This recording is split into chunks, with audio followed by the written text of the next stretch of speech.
రాజశేఖర రెడ్డి బిడ్డ శిరస్సు వంచి చేతులు జోడించి మనస్ఫూర్తిగా నమస్కరించుకుంటుంది.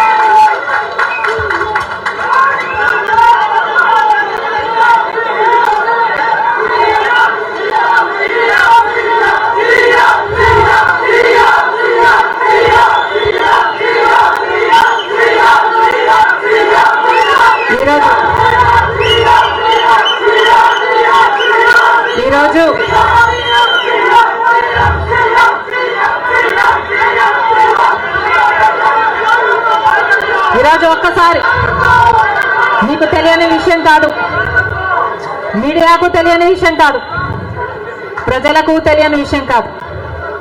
కానీ గత 5 సంవత్సరాలుగా ఆంధ్ర రాష్ట్రంలో యువజన శ్రామిక రైతు కాంగ్రెస్ పార్టీ అధికారంలో ఉంది. అంతకుముందు